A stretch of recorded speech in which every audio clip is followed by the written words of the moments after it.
So part of one thing that's customary in our church over the last few years is sharing a little bit about our ways of the week. And so our ways are culture statements that define kind of who we want to be as a congregation, the culture that we want to have within our church, and how we treat one another, and how we treat those within our community and beyond.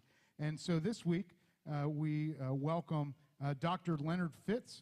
He's going to come and share about our way of the week. And whenever I hear Dr. Fitz talk, I always learn something new and unique about him, and I'm excited about him sharing this way. Yeah, good. Just use the mic. Thank you, brother. Thank you very much. Good morning to all of you. Good morning. Good. Let's take a look at the way of the week, okay?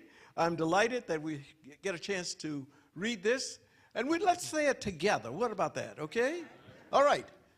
Way 22, rest and reflect. Make time in your week to step back from work, school, and stressful demands. Since Christ has freed us, we no longer have to be obsessively driven. Take a walk, play, nap, meet up with friends, share a meal, or just take some time in solitude. Thank you very much. You know, I've converted this to R&R, and R&R can stand for many things. Just this morning, someone said R&R stands for rock and roll. I certainly felt it here this morning, didn't you? That's right. But sometime in the military, we get R&R, rest and recreation. And that's the time you get a chance to go into town, have a beer, stay out as late as you like, but get back to base on time for the next day's work. I also find that we use R&R for some of our finer automobiles, Rolls Royce. Okay, I'll be looking for some in the parking lot shortly. Well, I want to share with you some locations for rest and reflection. I want you to visit some of these scriptures when you have time. I'd like for you to take a look at Genesis chapter 2, verses 2 and 3. If you continue to read it, you'll find that it is further documented down in the Ten Commandments about rest and reflection. Go to Exodus chapter 20, verses 8 through 11. I'd like for you to continue your reading and explore Deuteronomy. Take a look at Deuteronomy around chapter 12, verses 9 through 10. And there you get a chance to hear the voice of Moses talking there.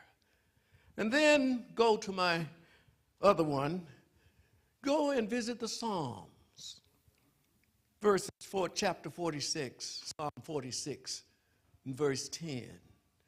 Take a look there. And then journey with me on to my last one that I'd like for you to take a look at. And that is Mark, chapter 6, verse 31. Listen carefully to these words. Jesus instructed his disciples, "Come with me privately to a solitary place and let us rest for a while." That's a powerful message. Even God gets tired. His disciples got tired, and he recognized that there needed to be rest. And so we take this moment to rest and to reflect on what we do and how we're doing it. We all need to pause and to reflect on what we're doing in this world. Because if we reflect on what we're doing, it probably can be agreed upon that we will grow spiritually, and we can grow greater and deeper in the Spirit of God, okay? So I want you to make time in the weeks to come that you will follow the guidelines that we just read on the screen up there.